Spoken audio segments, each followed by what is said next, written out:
Oh, that's yours. Okay. Thank you very much.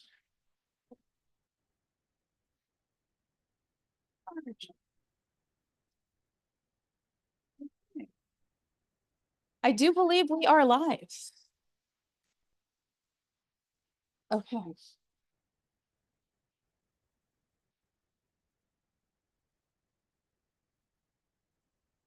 Okay.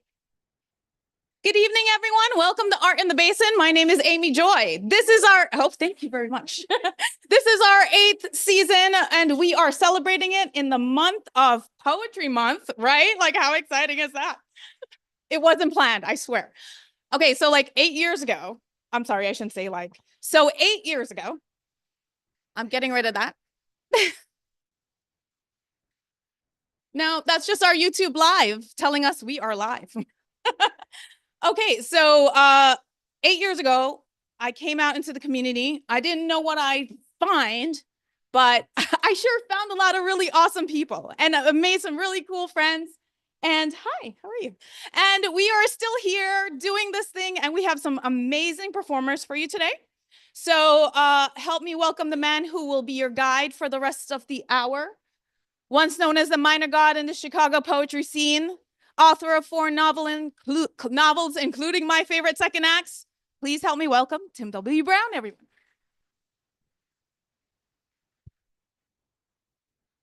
Right. Thanks, Amy Joy. She's the co-host with the most. So thank you. Thank you for all of you for coming out tonight. It is our 8th anniversary in April this month.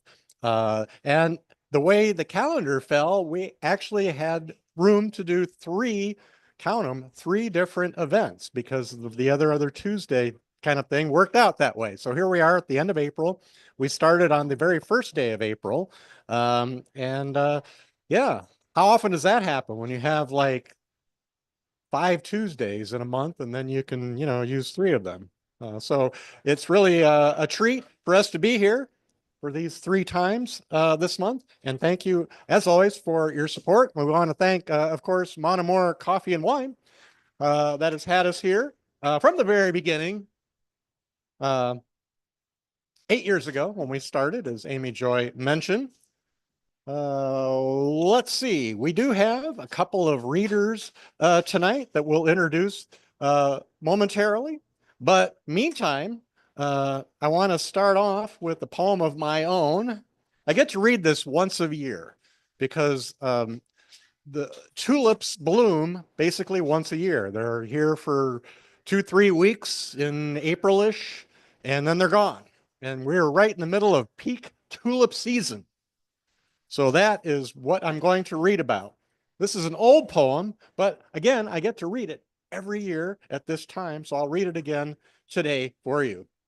It is called, appropriately enough, Tulip Blooms.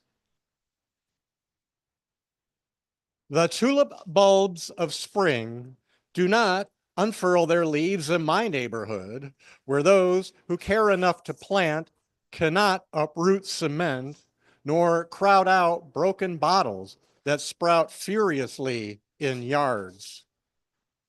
So I think as I walk to work, pavement a badly stretched canvas, whose borders could stand tulip blooms polka dotting yellow, red, and blue.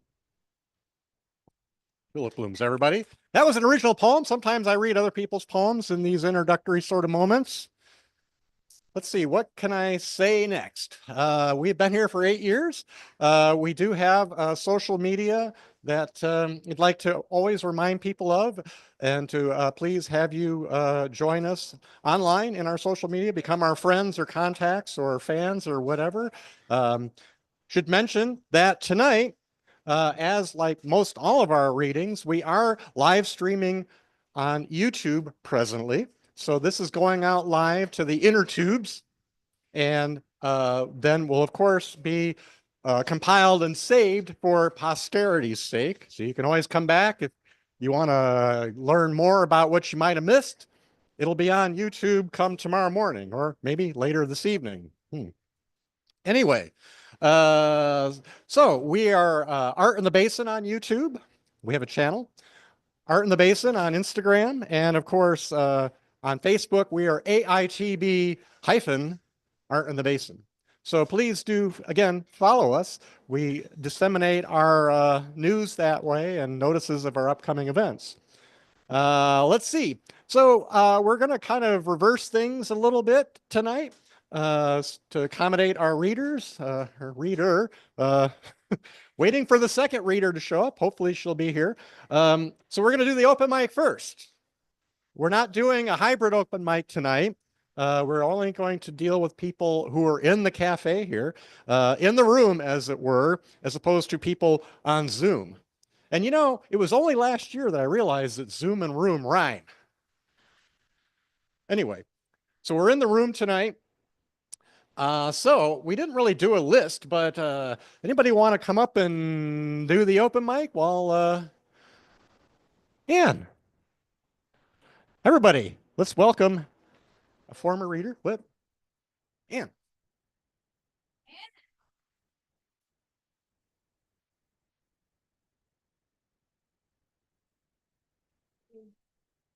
Hey. Hey. So I do a couple of projects at the with the Bronx Historical Society, Bronx County Historical Society at the Poe Cottage. And on the 19th of January or thereabouts, we do readings for Poe, Edgar Allan Poe, who lived here in the Bronx. And this past year, I wrote a poem for the event because the readers, and if anyone is interested in reading, hit me up afterwards. We do one or two Poe poems, and then we do a poem that was inspired by him. And I did a poem that was inspired by him that I wrote, and I've been chipping away at it, and I'm still chipping away at it, but I'm really happy where it's going. The Black Cat. Once upon a time, I lived so cheery, and then my neighbor told another lie. 'Twas one she claimed, Mbuchi was so scary. He with a twisted head and backwards eye, though he flowed through life with love and kindness, drinking milk of black cats with little mess. Yet she dubbed him the most cruel monster because of the cat statues in her life. Seems she was jealous of this protector, neglecting her cat as they snuck outside. Her kitties striped and gray, spotted and white. No black cats, not even torties in sight. This phony that lied about Mbuchi told me she'd been dealing with depression. She said she really needed my helping. It seemed she needed to impress cute men and my striped and white cats, but not the black ones. One was gone 'cause she left the window open. I fired her ass and hunted for my kitty, starting by looking at windows above. There, a rescuer held her, Mbuchi, who brought her down to me with a hug. A fiend's patterns of horrible words and those rumors about him that I had heard. We walked by her house, saw the cats on her roof. I know we wrote to her to love her pets. Neglecting her animals is so cruel. And Bucci sighed, there's nothing she won't get. And true to our note, she blamed my speaking, though it was her cat she was neglecting. She was the sickness that she blamed on us, scolding a Nubian homeless being. Someday her cats will escape her clutches away from this self-proclaimed cat mommy flowing to Mbuchi. They know he loved them, drinking milk together again and again. Thank you. Thank you so much, Tim. Thank you for including me. Thank you for coming out and reading that. Hmm? You want to? Oh, okay. Okay. We'll continue with the open mic. Thank you very much. That was great. And yeah, do check out the events from the Bronx County Historical Society. They're a great organization. In fact, I saw like a great lecture a couple of months ago there, and they do events periodically. And they have a new exhibit, I understand, about rock and roll in the Bronx, right? Who knew that the Bronx, in addition to being the world capital of hip hop, was also a seminal place for rock music to get started and emerged. Anyway, let's move on. We have some more open micers on the list. Do we have a Luke? All right. Thank you so much. Hi, everybody. Super excited to be here. I didn't actually know that I'd be participating in the open mic. I'm a poet. I go to the New School downtown. A few years ago, I was at Mrs. Thank you. Check out 12th Street Literary Journal. We publish poetry, and I'm their illustrator. Thank you for that as well. I went to school in Mississippi for a few years where my grandmother's from, and I studied poetry with Poet Laureate of Mississippi, Catherine Pierce, and a teacher named Sadiq Zugoki, who was a really impressive and important person in my life. And I had just gone on a road trip to kind of middle of nowhere, Kansas, and I was really impressed by what the sky looked like. And he gave me hell about naming the poem Reverie About Prairies, because he said it doesn't need to be about prairies, it's just about reverie. And we fought for a full class. So this is my poem, Reverie. All right. There are higher similarities, as in the way snow whips behind semi-trucks as it falls is much the same weight that light rides on the bottom of a pool. As in the same way that you look out the window of the car is the same way that a bird might look at a shotgun sound fired some miles away. By which I mean, I want to tell you something about love and how it always feels like something you felt before. And isn't that strange? And how nature reviles simile, but the body craves likeness. And I would like to tell you where you know that feeling from. How you have rubbed the side of your first finger against your bottom lip without noticing in moments of reverie. I want to tell you something about how a yellow sun can make a purple sky gray, which is to say that love requires a willingness to suffer, and that it is love that eventually necessitates loss, not the other way around. I want to assure you that you will recognize that pain too. I want to tell you that it is yours, and that grief takes practice like everything else. And the things that you will remember, the reflections of bodies obscured in steam, is really the same as it was before. Something like an answer to that indescribable confusion, a red sun making a green sky gray. Thank you. Thank you, Luke. And what was the, yeah. Thank you for that that cheerleading moment there, Amy Joy. I appreciate that. Luke, tell us again, what was the name of the journal? 12th Street Literary Journal. Gotcha. Okay. You know Sharon Mesmer? Okay. I've known Sharon Mesmer for 40 years. Oh, absolutely. Yeah, that'd be hilarious. Yeah, I used to know her back in the Chicago days, you know? So, yeah. I am. Well, that was when I was a minor god. Here, I'm like no god at all. But I'm hoping to aspire to minor god status here in the Bronx, but hasn't. Yeah, it gives it a professional patina. Okay, thank you, Luke, for that. Let's see. We have Eric, yes. Oh, Azure. Yeah, we saw Azure come in earlier. Thank you, Azure, for coming out. Good to see you again. Azure was featured here a month or two ago. Yes, and it was amazing. And it was my first time doing an open mic. I did not expect to read as well, but sometimes you go with the flow. I wrote this poem a while ago, and it's probably not finished, but might as well be vulnerable up on stage and on YouTube Live. I wrote about a girl who broke my heart. So settle in. It's called In Another Universe, We Are Catching Up Over Coffee. I could have loved you like you deserved. I really loved her, and I think she really loved me. At some point, though, we just lost sight of the person in front of us. Our names became as indistinguishable as our palms. It was her and me and her, and everyone knew we came as a package. I think like we were too young and we were going through traumatic stuff. Her on a very different level of severity than me. I didn't have the coping methods or skills yet to support her and myself. I don't think she did either. And like it was so funny, I remember getting home from seeing this memory, this echo of her, and realizing I got off the train first. And the last time we ever spoke, she got off the bus before me. I found her number in my phone the other day. I haven't deleted it yet. I hope she got home safe.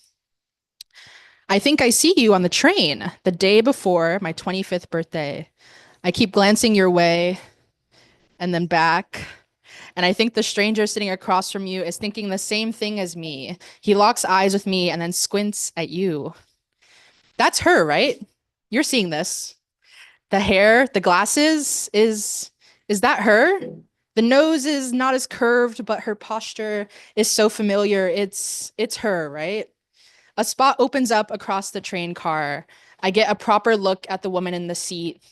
The hair, glasses, slight slope of her nose, but her lips, her cheekbones, her brow tight with tension, bangs curling around her face, her frown. She isn't you. The train rolls into my stop, and my gaze falls onto this abstract and distorted memory of you. In another universe, I bravely approach you, sitting in the two-seater corner of the train car. You smile at me in recognition, and dark doe eyes reflect some of the awe that would be present in my gaze at finding you again. We engage in the stilted reintroductions you make after having diverged so bluntly. As I'm drinking in how you've grown and changed without me, as your eyes linger on parts of me that are no longer familiar, and the train begins to pull into the next station, we look at each other with a question. The car doors spring open with a harsh clink, and hot air rushes in from the platform. I would recognize you anywhere. I would remember the curve of your lips from across any train car. I would pinpoint your laugh in a crowded movie theater. I would remember the way your fingers tuck your hair behind your ear before pushing your glasses up the bridge of your nose. I would be desperate to hold your fidgeting, nervous hands. I would crumble all over again, seeing you cry. It's been 3 years. They're a dulled version of us, hiding in small lines carved in the absence of one another that hinder us in recognizing each other the way we may need to now. And I wonder still all the same, which version would you want of me? I can only offer this one.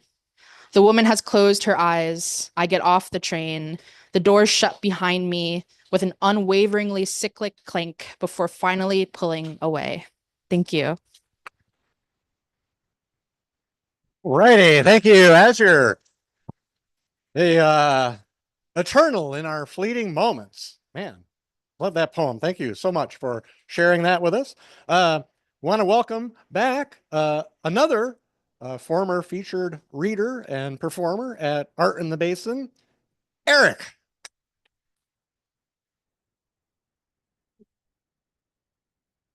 I usually do something musical, and I'm not doing that today.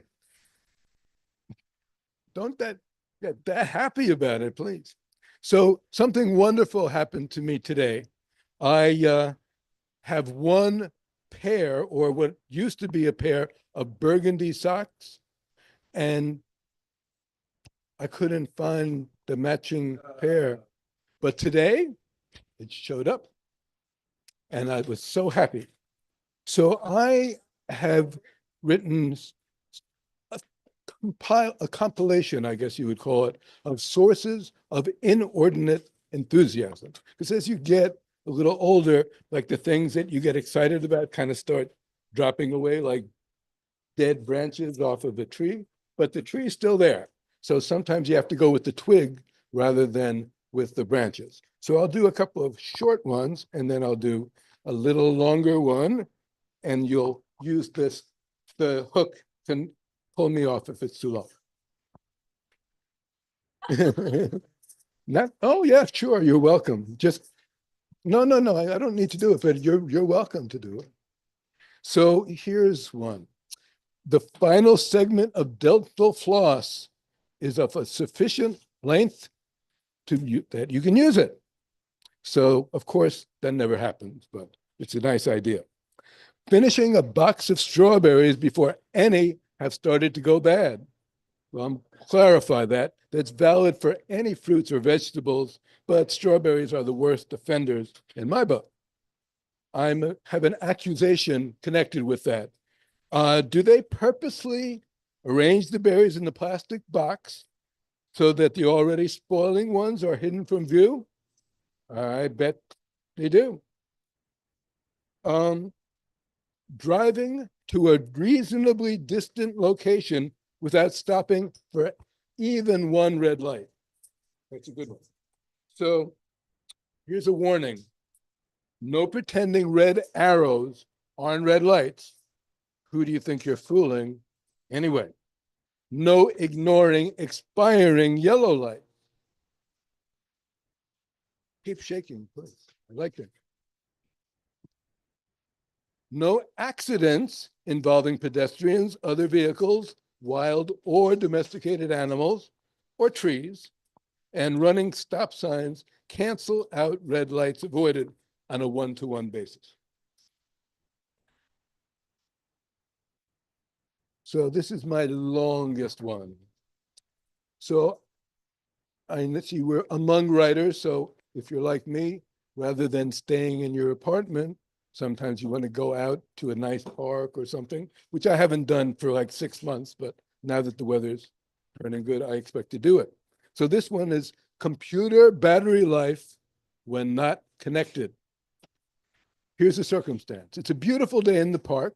You've finally crawled out of your dismal winter hole of an apartment to enjoy the sunshine and fresh air, finding a not entirely uncomfortable bench in the perfect shaded, flower-scented area unknown to the general public, and hopefully not populated with potential muggers. You've been writing up a storm. That's maybe not the best choice of words in connection with weather-related description above, but you'll edit it out next time you open the document. You satisfactorily completed whatever writing task you had indulged in when, poof, the battery dies. No harm, no foul. Counter circumstances. The fucking thing dies just when you realize everything you wrote is complete crap.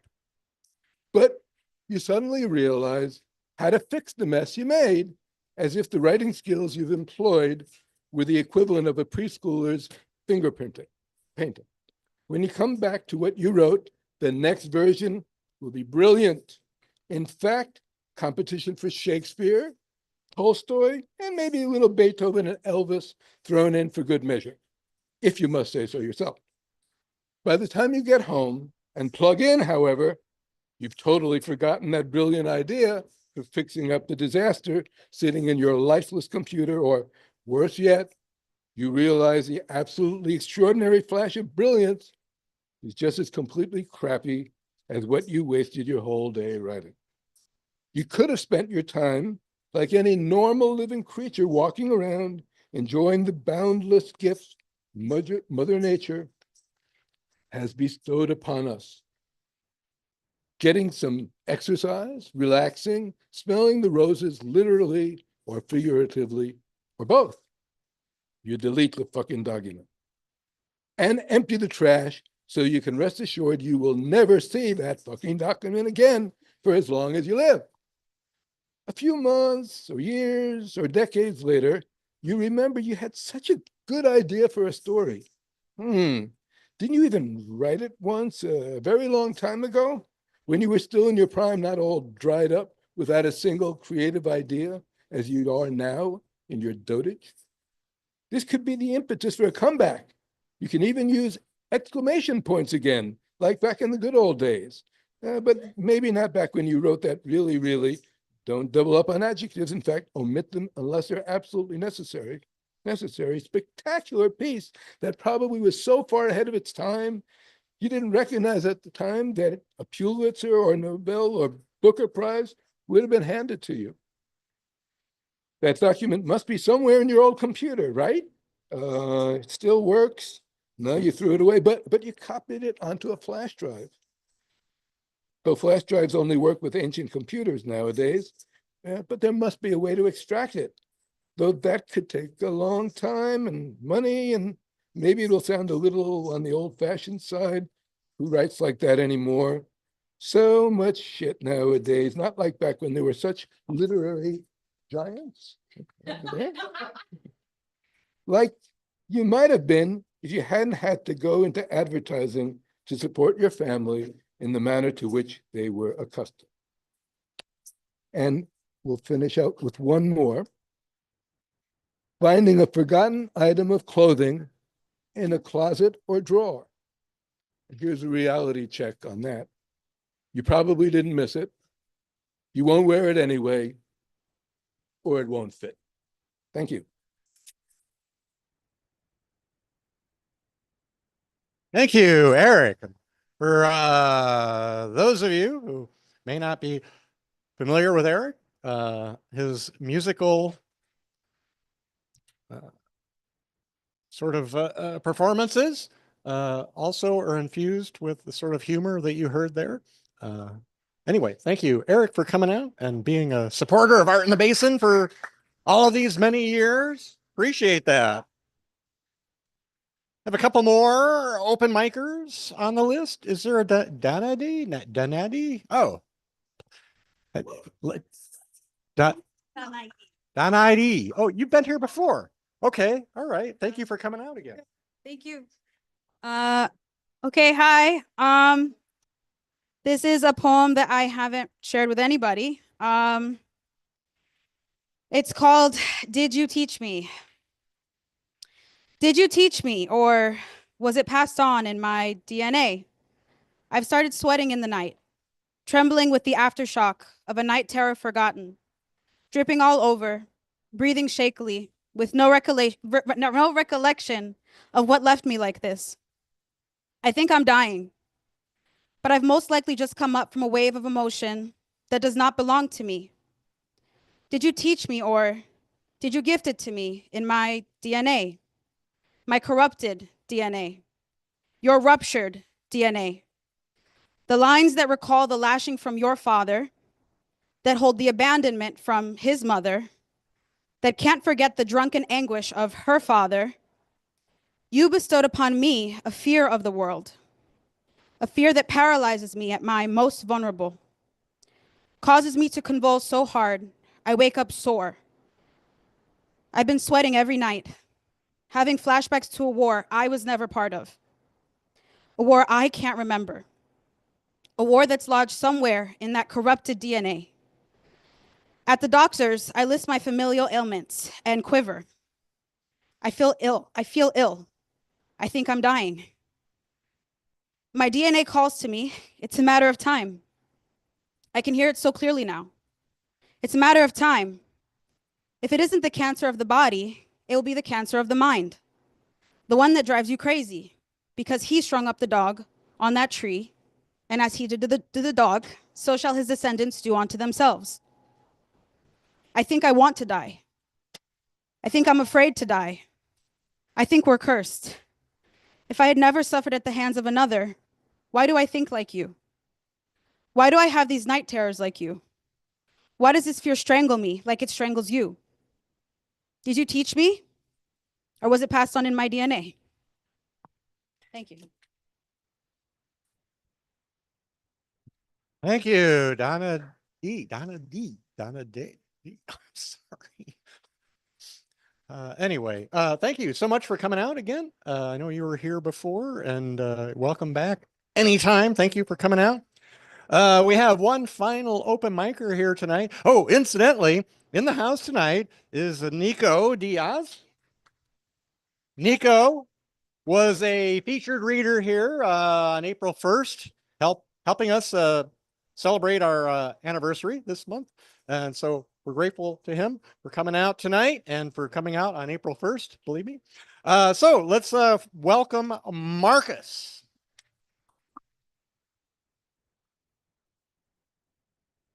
How y'all doing? Do I need to use the mic? Okay. Got you. That's why I had to ask. That's why I had to ask. I could get loud. Yeah. Got you. Yeah, so I'm gonna just get into it. This poem is called Song Cry after Jay-Z said, I can't see it coming down my eyes. So I gotta make this song cry, make this poem weep, make this painting bawl. I had to turn my eyes into art galleries, my tear ducts into museums. Jesus turned water into wine, but I don't whine, I write my wrongs like parables. Pablo Picasso, my pain. Whitney Houston, my heartache. Solange knows my sorrows. Can a heart be left so cold that the frost travels the body north?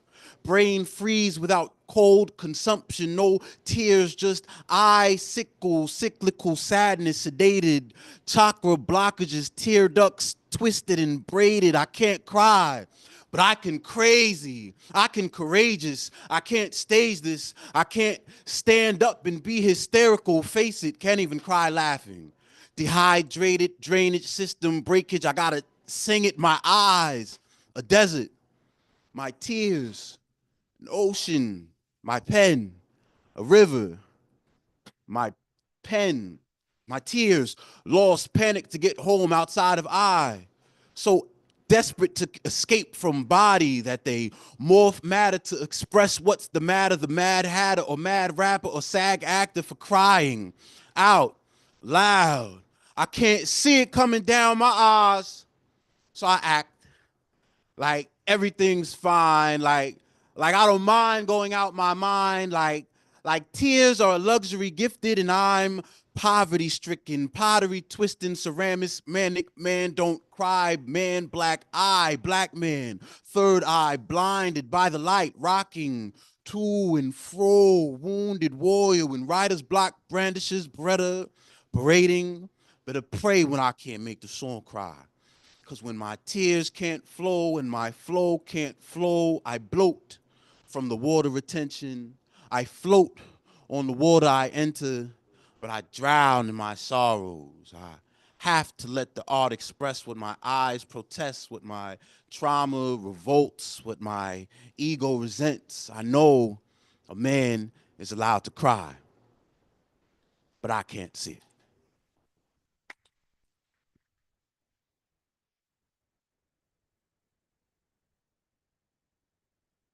A man is allowed to cry. It's like that is how we do it in the basin. Thank you, Marcus. Please do come back. We'd love to hear more of your repertoire, as it were. We have one last open micer who's also kind of a long-time friend of Art in the Basin and almost kind of like a special guest tonight. Everybody, John, man. Thank you, Tim. 8 years, amazing. You're still the minor god to me. You and Amy Joy, both. Um, I'm older, so I can't look at my phone like a lot of young people did. So I have a short poem here that I was throwing a bunch of stuff away and I found this poem and I thought to myself, I need to read this instead of throwing it away. Especially in these times. It's called Things That Do Not Change. Not everything was meant to fly. Some things walk, some slither. Not everything was meant to sing.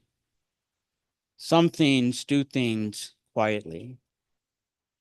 Sometimes I long to take to the air, my voice float on the wind as it blows down the streets through trees, rustling leaves that sparkle and change color in sunlight, then shadow, then light again. Some people are not meant to be happy all the time, but we are some of it. When she died, I no longer noticed the leaves until one day I saw my pain in someone else's eyes. All I wanted to do was show them how they sparkled and changed colors when the wind blows, how that does not change.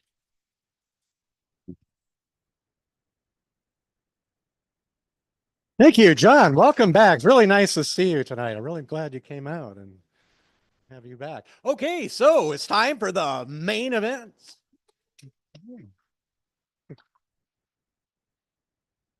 David Mills holds an MFA from Warren Wilson College and an MA from New York University, as well as a BA cum laude from Yale University.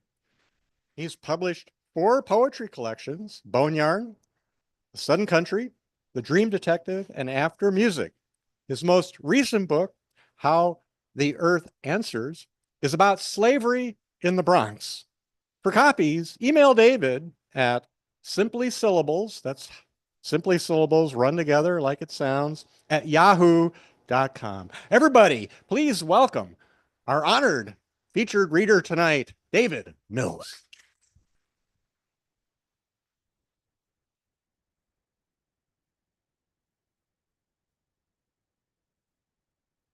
Thank you. Can you hear me? Thank you. Feel free to project. Thank you, Tim. Thank you, Amy Joy. I heard somebody mention Bronx Historical Society. This chapbook about slavery in the Bronx was actually published by them. I won a grant last year to work on this book about slavery in the Bronx. So I'm going to start out with this piece called Clover for Aunt Rose. She was enslaved by the Legates, and Woolsey is a cheap wool that the enslaved ancestors were given to make clothes in winter. Hasty pudding is an oatmeal porridge. Living in clover means good times.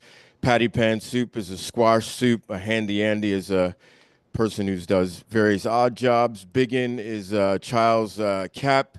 Yellow trout lily is a flower. Hanging horn pane is lanterns made from ox horn.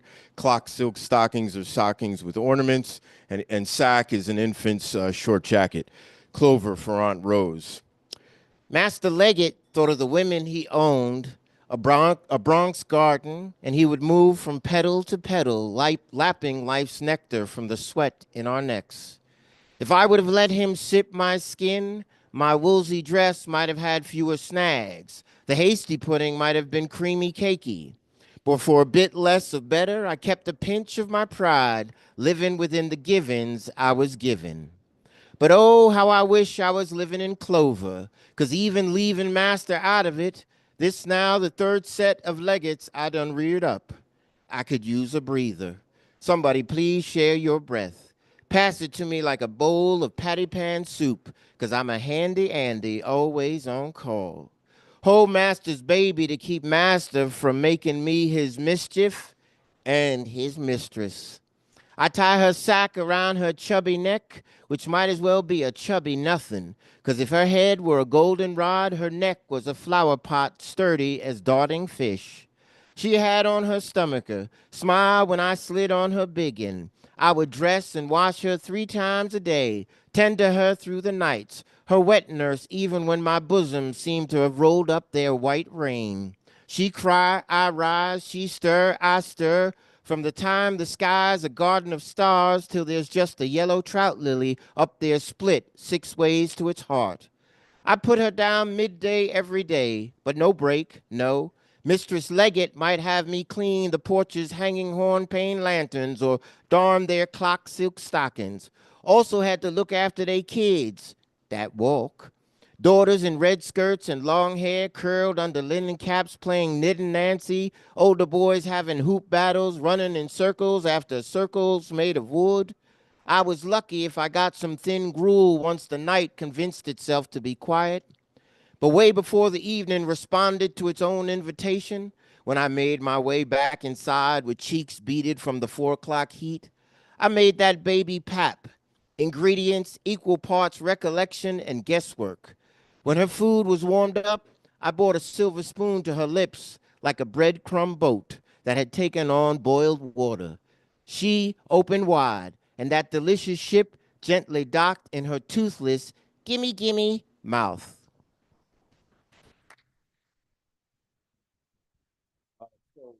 Thank you.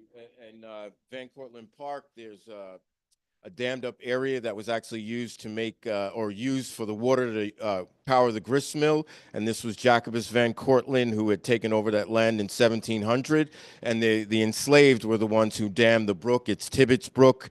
An upwelling is a rising to the surface and an outflowing. Fry or small fish, stoneflies or insects with gills. A castor hat is a beaver hat. Potted ham is ham that's preserved in a pot or jar. Onion pie is a pie of cheese, breadcrumbs, potatoes, and crust, obviously. The grist mill is what grounds a grain into a flour, sorry. Sweet gum is a tree. The lake of fire. Not even having come to some kind of understanding with the Tibbetts brook trout, he put us to work. Doubt he even thought about what those fish thought, where they might find an upwelling or hollow out a small hole, where they might nudge grit to cover their eggs till their fry hatched or gulp stoneflies. Probably didn't think about what water might do when it's cornered. He just wanted a lake that would come up to what he called my navel. But controlling water's like trying to control a child who ain't never acted right, but is now taller than the brook it was born and torn from, and now looks down on its mother water, like the mistress looks down on me in my dripping buckskin breeches and castor hat. Yes, controlling water is like looking to control a whippersnapper who's always itching for outside, always hankering to run wild through the cherry birch, but runs out of breath instead. Then, scolded, finds himself in the kitchen, knuckling dough, smell of wintergreen still living on his fingers. But Master Jacobus don't care about that foolishness, because he got Gack, Cube, and me outside taming Tibbetts Brook, shifting soil and sand, heaving rock and clay, building his earth dam. Some of them stones we lug full of light and dark waves like Mistress Anna's hair. Some rock soft as onion pie when we trick that stream into parting with parts of itself. Digging down to its bed, we carved out a space dry as potted ham, so for that lake could rise like a pound cake. Where I come from, water is spirit. Tibbetts, a spirit, Mass Jacobus was bent on bottling. One day, all our aching will help hold up a grist mill, its wheel a wooden sun, them paddles raised, rising from and setting in the lake, where that fresh cornered water will give a hand in grinding wheat into flour. We made this lie for the Van Cortlandts, and hearsay one day they will make shilling on shilling off our sweat. Most afternoons, drenched and tuckered, I lean on a sweet gum, tree tall as it is old, branches swayed like I hear say white folks' juries sometimes do, leaves so bright, so orange, so red, that if it wasn't plenty chilly out, I'd swear I'd somehow found myself slumped under and inside fire.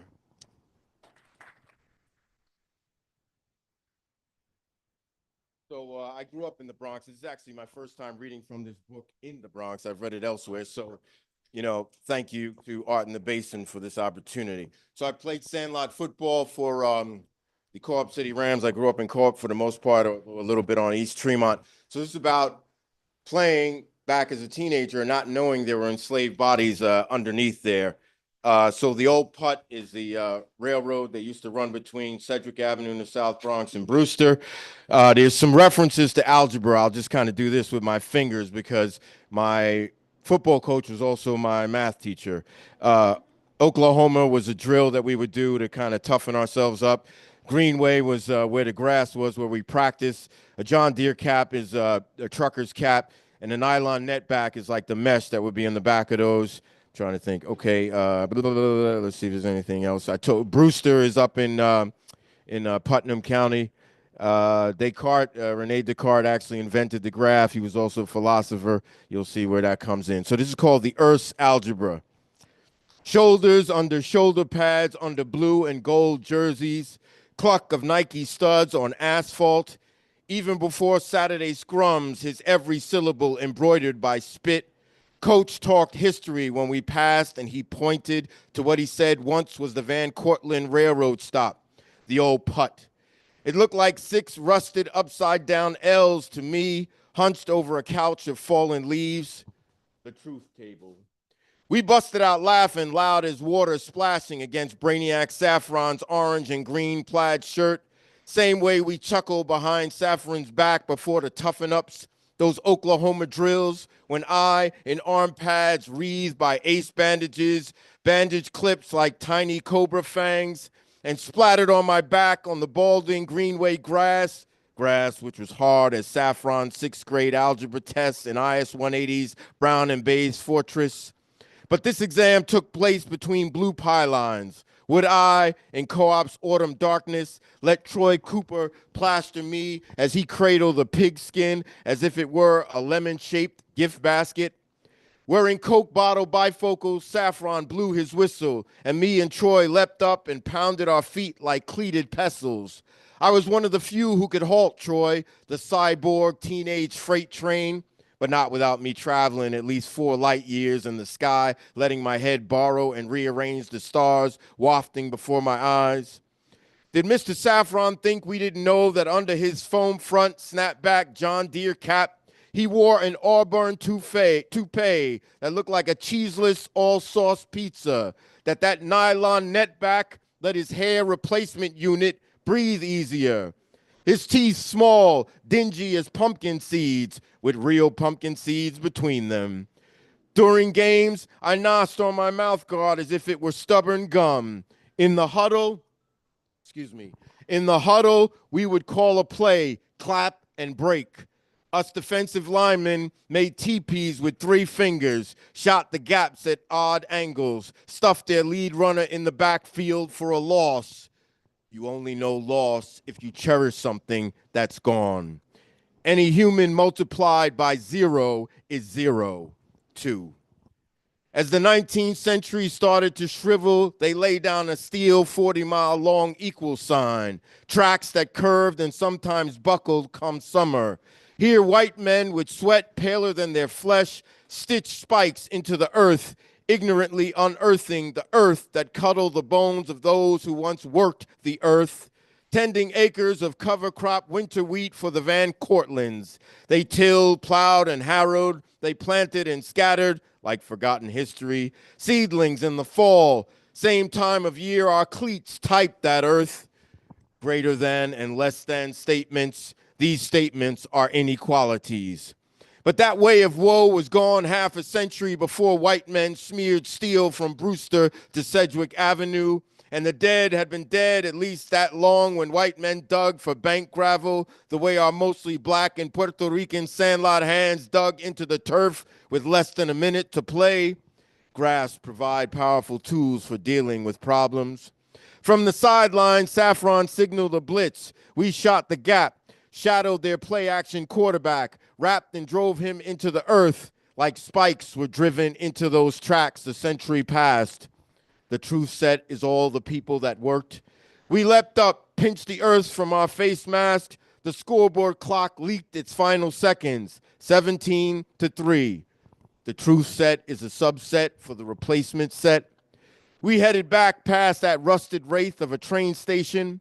In co-op, forearms balmy with victory, I marched into my apartment, chucked my Rydell helmet with the ram's horn onto the lima bean blanketed chair. My fro dented near my temples made me look like a black Bronx conehead. Is there a kicker named Descartes suiting up in the boogie down? My mom passed, gave me a gridiron stink eye, so I stepped back into the hallway, pressed a pocket knife against the sole of my Nikes, scraped off 3 hours of grit and gridiron, unaware that it was like 3 centuries of earth caked on my cleats, unaware that some of that soil might have draped ancestors when I drove the opposing flanker into that frank soil, hovered over him like those sycamores hovered over the abandoned old putt. Any entities involved in a problem may be represented by denials. Hunched in my hallway, chin still simmering with victory, I was oblivious to the earth's black algebra caked in my cleats and the lesson Brainiac Saffron and that soil had taught me, that tragic mathematical shorthand, that unknowingly my soul started taking some notes on the truth table.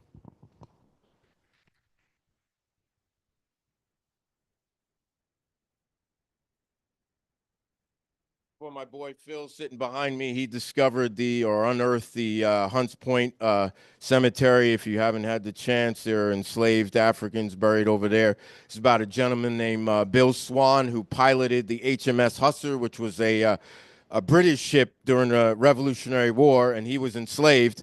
And the ship ran aground. A lot of people drowned, and he actually survived. And then white friends of his ended up killing him, rolling him on a wheelbarrow. Go figure.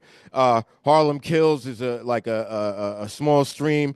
Couple of names from the Bronx: Port Morris, Story Island, Buttermilk Channel. Pot Rock was the Rock, and Hell's Gate. I actually live in Astoria, and Hell's Gate starts there. Redcoats, the British six-rate ship. That was a type of frigate that's what Bill Swan commandeered. It would have like 30 guns on it. Barrett's Point is another spot in the Bronx. Ballasts are heavy material put on a ship to keep it balanced. Bilge hoops are the hoops on a barrel that are the ones closest to the center. Crown and Anchor is a Crown and Anchor is a dice game played by sailors or a game played by children. Clothboard is a roll board for games. Hell's Gate is a narrow tidal strait between Randall's Island and man, I'm forgetting and Astoria. Thank you, my neighborhood. Thank. All right, here we go. And dog leg is like the shape of a dog's leg, but it's also like used to describe water. And Drowned Valley is what had been a valley that's filled up with water. It's called Kills Bill, and the ship went down in 1780. In the Sounds, Dog Leg and Drowned Valley, at the mouth of the Harlem Kills, off foggy Port Morris, near Story Island, without a slack tide in sight, and with Buttermilk Channel then fuzzy as a fleeting thought, Swan, the pilot at the helm, struck Pot Rock, the waters treacherous as wet wrestlers, murky as old pea soup.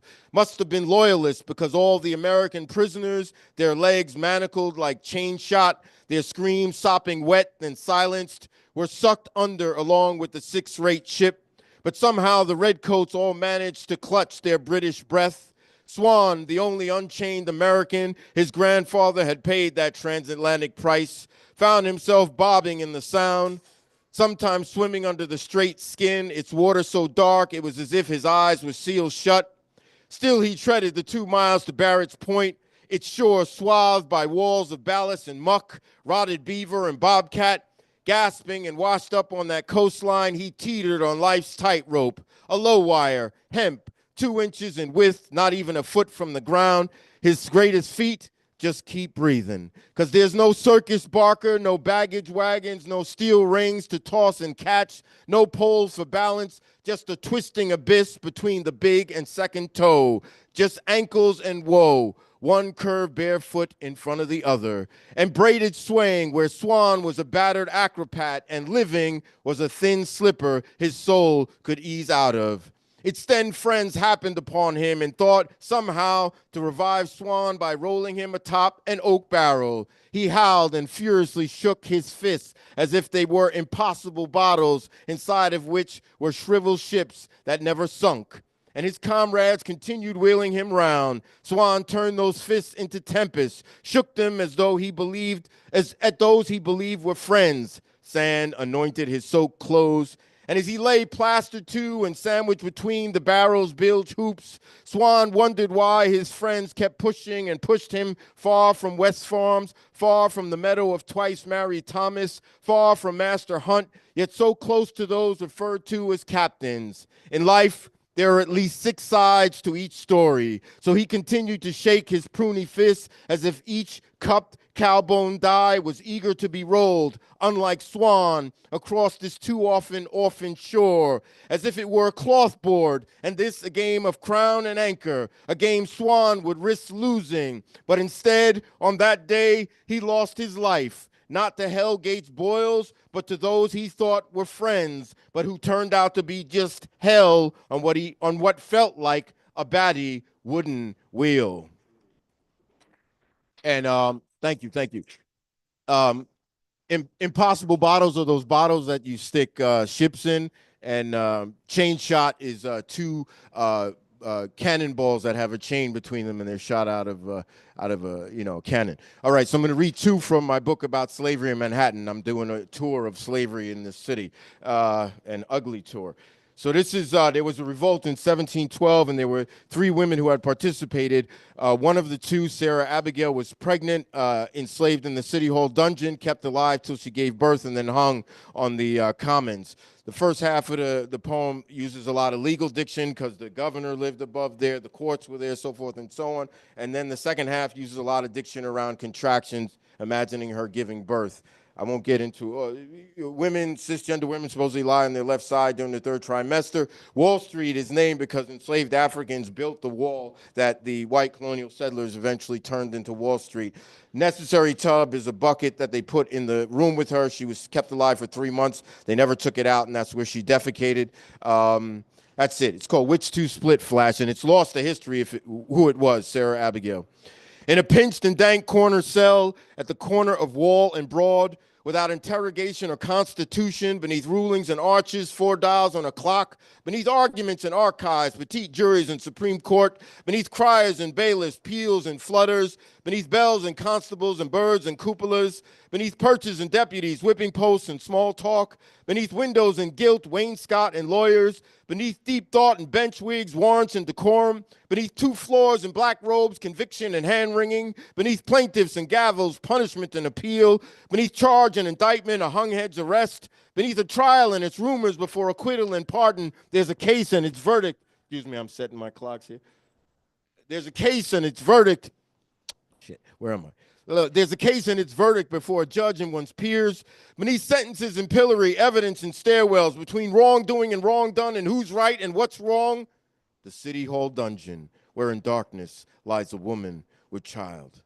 So no question of where labor, but when labor, what labor? Slave, who labor even in labor. Sarah, Abigail, who is dying to lie on her left side, shackled to staples with staples affixed to history. Stone slaves once quarried to build a wall, boiled down to a street. Which one's water break? Which one gush or trickle? Damp to the woolsey, sweet to the nose. How hard, when tender? How hard, when tender, abdomen, when hard, how tender, uterus ache, how dull, shackled to the staple, to the bolted, to the agony, stone slaves once used to build, pressure, pelvis, how long, when is during between, what is between enduring, the stench of a necessary tub, contractions, waves are water's pushy guests. 45 seconds or so, which one's still talking? Maybe one, shackled to the staple, to the bolted, to the memory, stone slaves once used. Maybe 15 minutes later, maybe one, maybe a minute or two later, or half a minute longer, stretch marks, silence. Which one's stomach is a punch, clenched, a fist? Breathe into the lower back, into the ache, knowing you got not even a sip of say-so over your captor's shoe music composed on the floor above you, shackled to the staple, to the bolted, to these echoes.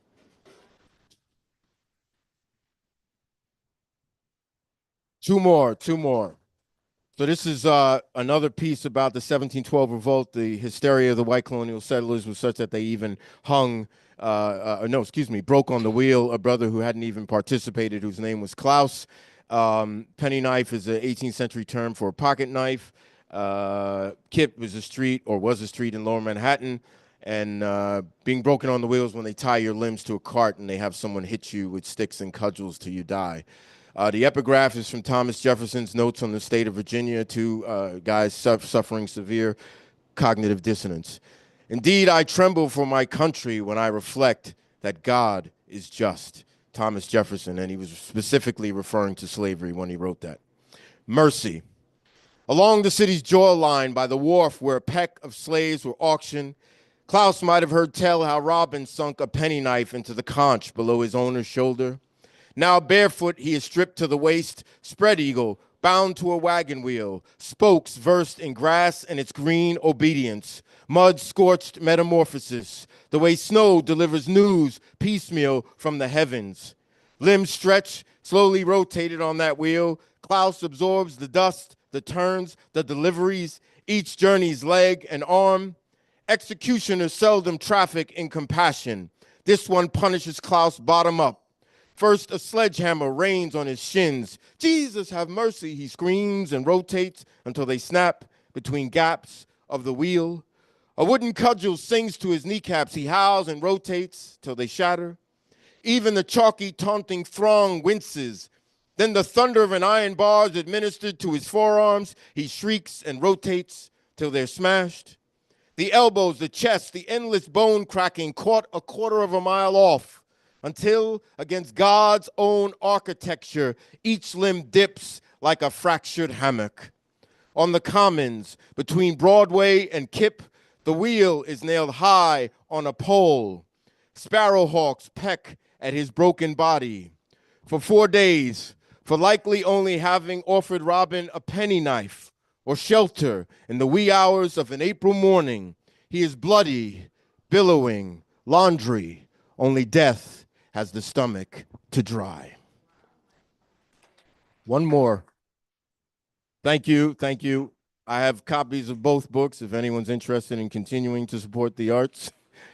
So this is called Of the Issues of the Body. One of the things I didn't really do in the book about Manhattan was write about Native Americans who were also enslaved, not to the same extent.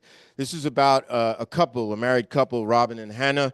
Hannah was an enslaved African woman, and Robin was an enslaved Native American, likely from the Siwanoy ethnic group here in New York.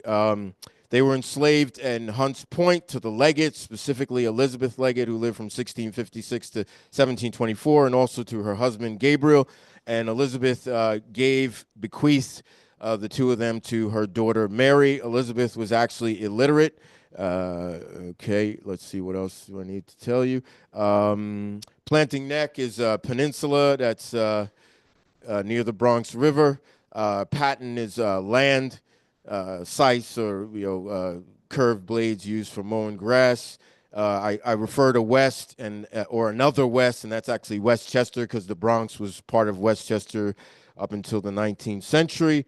Morrisania, which many of us know of, was the land of the Morrises, and it was a couple of generations, but on a more critical time, there was Governor Morris, who was actually an abolitionist and wrote some of the preamble of the Declaration, but his brother Richard was an enslaver. I don't know how they worked that out on the land. A rod is 16 feet, but I talk about a half a rod, so it's like 8.5 feet. So I thank you. This is called Of the Issue of the Body for Robin and Hannah.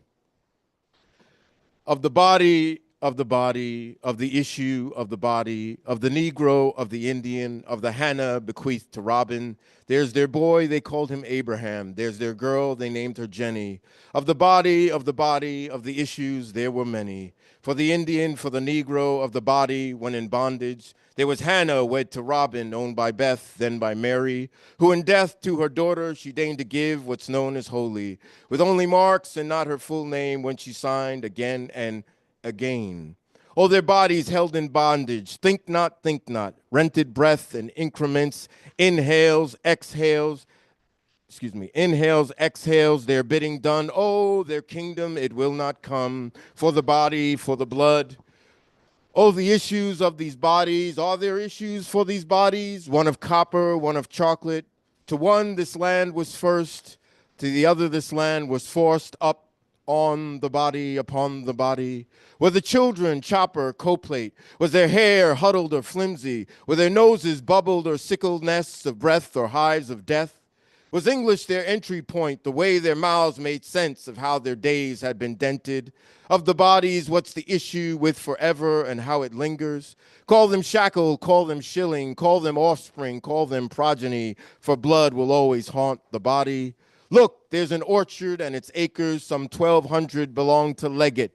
To the native, this was sacred. To the native, this the crazy. Now a question, dear intruder. Are there disputes between some parties? Can you pause and by the sky, in the matter of whatever, in the year of their Lord, in witness where there is a hereof? Gabriel Leggett, father and husband, debts he owed would be covered from his stock of breathing creatures. Oh, their bodies were his bodies, but their souls were so their own. Phony owners of the earth, squinting proprietors of the sky.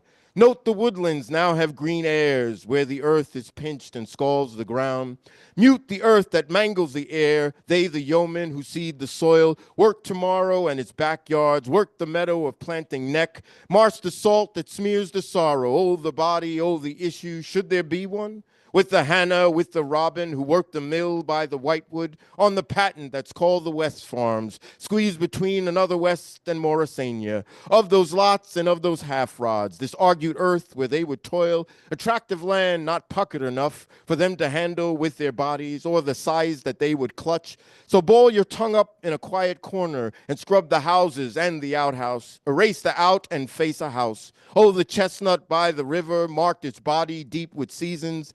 Dearest Hannah hugging Robin with her body, yes, their bodies. Which is Robin's, which is Hannah's, divided widows of all of this, and now the lands of famished dandy. Then what of Robin and what of Hannah? Let's kiss their spirits with a shall we? The part and parcel of splintered centuries, as if time's a tree and its shadows are axes. Thank you.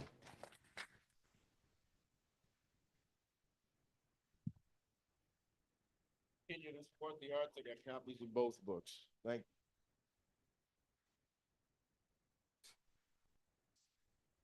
you. Thank you, David Mills. Thank you so much for that. That was an excellent, excellent reading. We do that here every other Tuesday in the Bronx at Montemore Coffee and Wine, 234 West 238th Street, near the corner of Broadway and 238th Street, and the one train, which you probably will hear in the background from this video, and people in the cafe obviously are hearing. Anyway, really great to hear those words, and please do see David afterwards and check out his books. Really, wow. We met David in I guess in the winter time when he did a reading for the Bronx County Historical Society up the hill at Vladeck Hall, and we were really taken by his presence and just the sheer I don't know, just depth, right, of the speakers of his poems and the subjects of his poems. So please do check out David's work, talk to him about his books. We'd really appreciate it. Oh, may I have the clipboard, Amy Joy? I'm sorry. Thank you. Yeah, I've done this for many, many years, not just 8 years, but many years even before 8 years. And I still forget what I'm doing sometimes. Just want to mention also, before we move on with our second feature of the night, that we received for tonight's reading and for a bunch of our readings in the past several years, the support that we are grateful for from poets and writers, as well as the New York City Department of Cultural Affairs. We thank them for their support of us here in the Bronx. Let's move on. Phylisha Villanueva, a Belizean American, writes about identity, colorism, inherited trauma, resilience, women's empowerment, Black culture, and mysticism. She co-founded the Yonkers Writing Group and serves as a board advisor and chairperson for the Blue Door Art Center Membership Committee in Yonkers. Villanueva is author of the book Pretty Girl Special. And did we mention Phylisha is the poet laureate of Westchester County? Just a mile up Broadway here. You then enter Westchester County. Everybody, please welcome Phylisha Villanueva.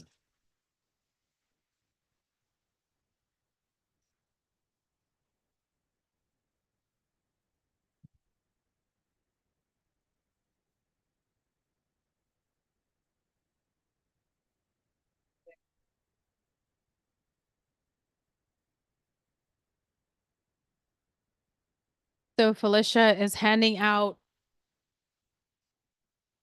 Shakers. I look forward to see what she's going to do with these.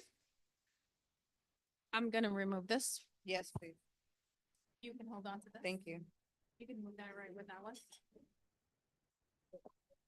Okay. Hello, everybody. Oh, here I go. You guys could call me Philly because I don't like to be called Phylisha, and a lot of you guys may mess up Phylisha. So you guys can call me Philly. I'm in a jazz and poetry band, and so for the past like 15 years, and I like to perform with music. I also like instant gratification. So if you hear something you like, shake your shaker. Also, if you want to go ahead and make a beat and like communicate with each other through shakers, I think that would be cool. I'm really interested in performances where there's like no barrier between the performer and the audience. So I would really want you guys to be a part of my performance, and just the idea that what could be created here could never happen again because it's only the people that's here that created it. Yeah, so yeah, woo! Also, I'm in grad school and I'm going for my MFA in poetry. So forgive me if you hear poems that you may have heard before. I promise you they are not the same. I am workshopping these things. And that's what you guys are going to hear today. So I'm gonna read you guys 3 poems. I'm playing around with a form invented by Mahogany Brown. It's called The Murmur. And so I'm gonna read you guys 2 murmurs and then another poem. I got the opportunity to do an inauguration poem. That was really cool. So I'm going to read you my inauguration poem and then 2 murmurs. One of the murmurs I'm going to read you first. I'm editing, so it will be different, probably like in my thesis for grad school. But this poem I'm going to read for you guys is called Seeds That Really Grow. And I had the opportunity to co-curate an art exhibit with art and poetry. And so this poem is in the Hudson River Museum. So this is my cheap plug to get you guys to go see my exhibit in the Hudson River Museum. The exhibit is up until August 31st.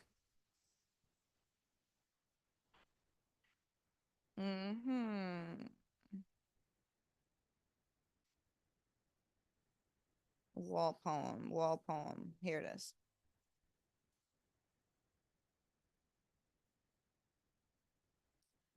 I need you guys, I don't have a mic stand, so I need you guys to make this beat. Yes. I am your mic stand. Yes. Okay. All right, we're gonna do an 8 count. Ready?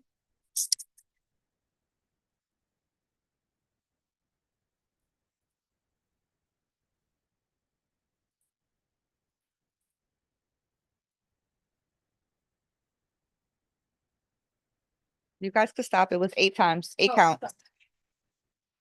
Like seeds that really grow, like listening skin barefoot in this community garden, Susan, live your life like it's golden.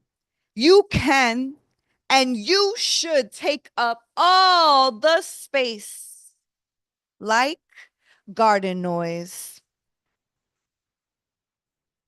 Live like the bees and the butterflies need you, like you need them. Abundance all around you. Let things make you cry. In peace and patience, there is nothing you can do about bruised fruit. Keep on, keeping on, a renewal, a kind of completion, dreaming of budding, focusing on love, leaning towards the sun. You are adored. How strong you have to be to grow both ways. With your freedom, break the ground deep and down, far and wide, like the wildflower you are. They can't stop your growth. Remind them what happened last time. Tell them, say, you weather tornadoes. Come back after fires. Not alone, wilder, taller. Susan, you will always be the best investment. You are a harvest. May your dreams be seeds because all things, because all things are meant to grow and transfer, cutting, carving, crawling, crying, sighing, screaming weapons, unearthing tough, bright, deliberate flowers with resistant petals.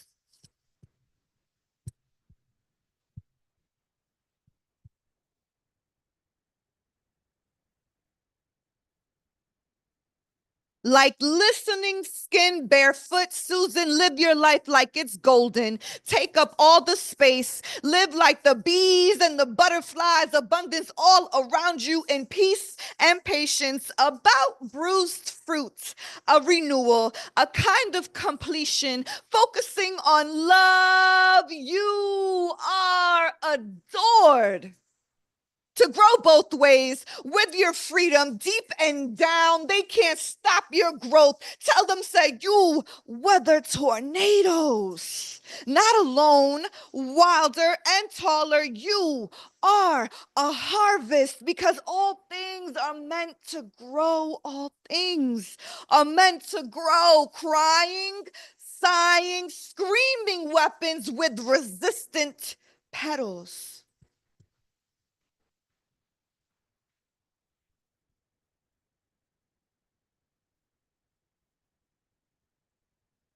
Like listening skin barefoot, live like the bees and the butterflies. About bruised fruit, you are adored. They can't stop your growth. You are a harvest with resistant petals. So that's the one that's in Hudson River Museum. Go check it out. I got poets in the museum on the wall. The poems is on the wall next to the art. Yeah. Okay. So I'll break up the murmurs. I'm going to read you the poem I did for the inauguration. That was really, really cool. The inauguration was for our first Black executive, county executive for Westchester County.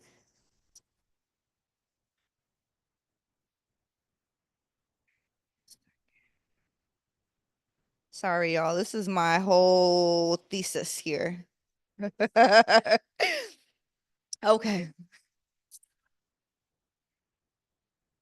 Hope for us is a deep current.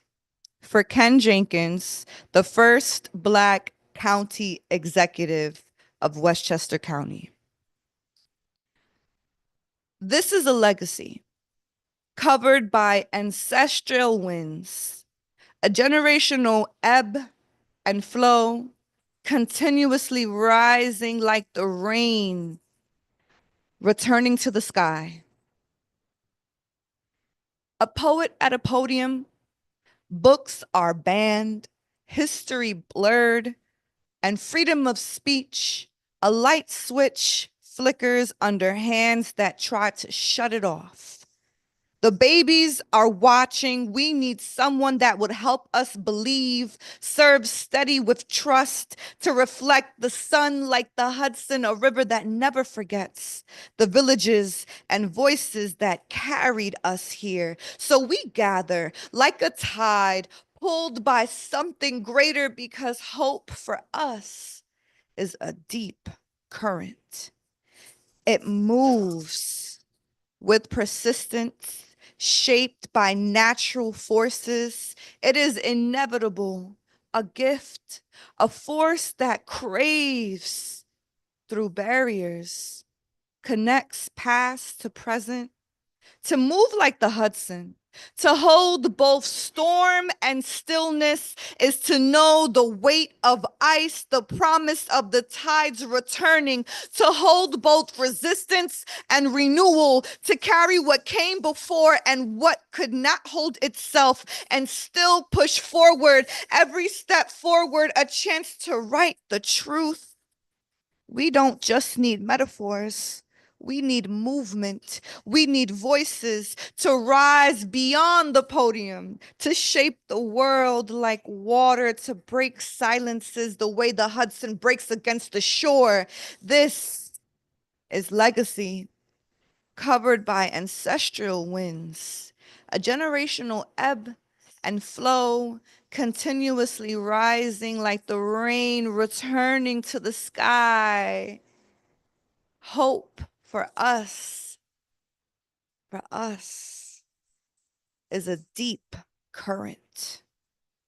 Leadership that sounds like care and feels like courage.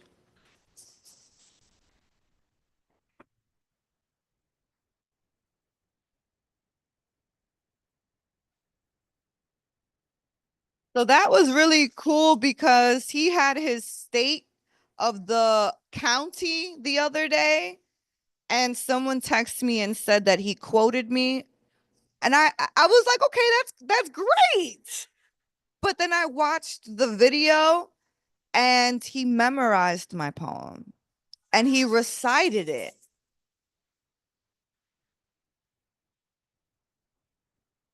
So needless to say, I had a bit of imposter syndrome.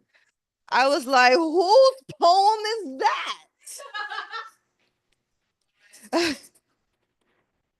So this last murmur, like I said, I'm messing around with the murmurs. I really love the murmurs. This is the last poem I'm going to read for you guys tonight.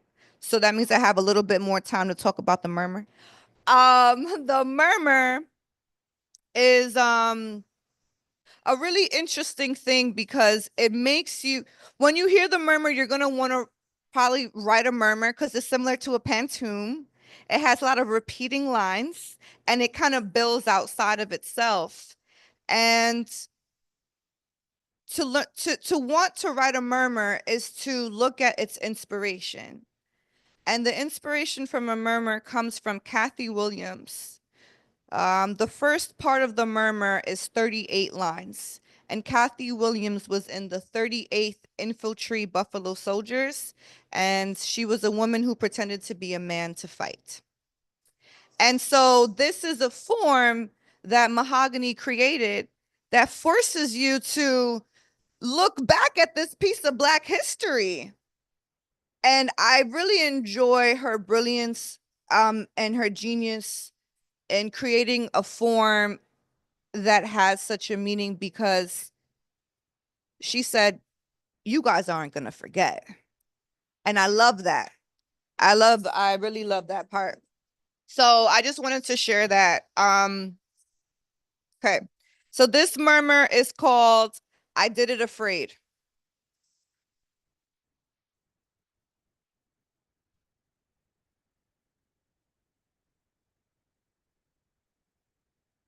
When your friend tattoos your poem on their forearm, you wonder how many times their fingers traced over the words, I did it afraid. Remind their hands how to spend their last dollar. And to pray and ask God for a safe passage. Leave the abuser that made them a mother. Remind their arms how to tuck in their child on someone else's couch. Do it tired, without a home for a whole summer. Do it hungry. Grab opportunities and tangerines. Do it broken. Find a lover to get under. Do it livid, like an unforced error. Write down the bones. Do it like the butterflies and find their identity identity again, never settle. Faith in a poem, in a circle of ache and rising, survival off the page, taking the shape of your friend's storm in the past, present, and future. It is written, they will do it because you did a hard thing every day, because you did it afraid, because it's done. You wonder how often they will read it the way you did, with tears in their eyes. Take a breath and have to do it all again.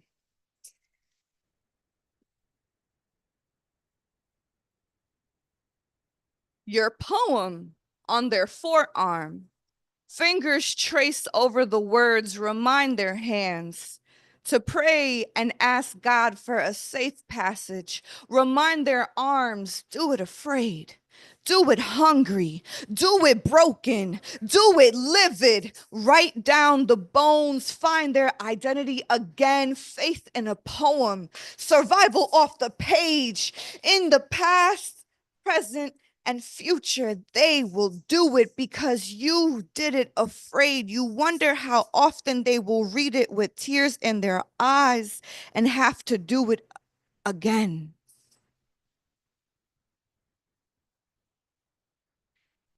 Your poem on their forearm, to pray and ask God for a safe passage. Do it hungry. Write down the bones, survival off the page, because you did it afraid and you will have to do it all over again. Thank you.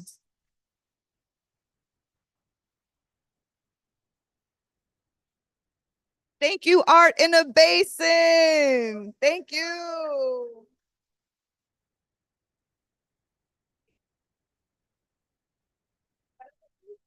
Thank you. Yeah. Yeah. So our featured reader and our co-host are Belizean. What? How about that? What a coincidence, right?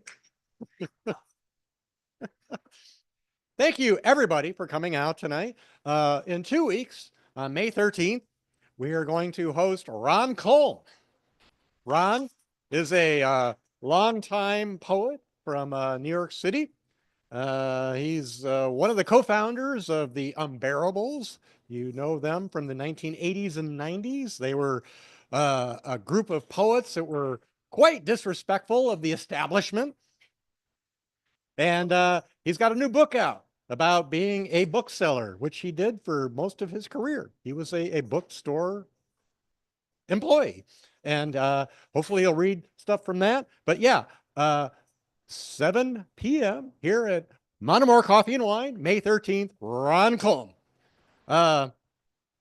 We have usually when we conclude these readings, a benediction, but I want to quote something from the poem we just heard. My benediction for you before we get to the real benediction is, do it like butterflies. Everybody, let's welcome Amy Joy to do our benediction. All right. Tim W. Brown, right? With whom this would not be happening, I guarantee you. Okay, so an American sunrise like wandered its way into my life. And I really wanted to read from Joy Harrow, who is not only the first Native American to be the United States Poet Laureate, but also is the only, second person to hold 3 consecutive terms. Okay. But we've had so many awesome people tonight, so I'm not going to read that poem that I was going to read. I'm actually going to invite David back up and Phylisha back up for a second. Come with me. Sorry, David. You just got to give me a second. Okay, so David, I want you to say the word let. And Phylisha, can you say love? Love. And I'll say lead. Okay, so Let. Love. lead. Okay, now I usually count in French. I don't know why. I'm trying to learn. On deux, trois, I want everyone in this room to say these 3 words. Let, love, lead. Okay. On, do, toi, Let Love. lead. That's right. Let love lead. But if you're here in 2025 and you want to continue, you got to step up, grab your helm, and lead. So you're going to lead, let, love, right? Lead. let Love. All right. So in the room on toi, we're going to lead, let, love. Okay. On du toi. Lead. let Love. That's right. Lead with love and let that love in and out to let that creativity flourish. This is what we found in the basin, aka Kingsbridge area. Whatever. Tim W. Brown, Minor God, David Mills, Phylisha Villanueva, poet laureates, amazing people. Thank you so much for joining us. You guys are amazing. Open mic, right? Keep coming back. We love you. Merci beaucoup.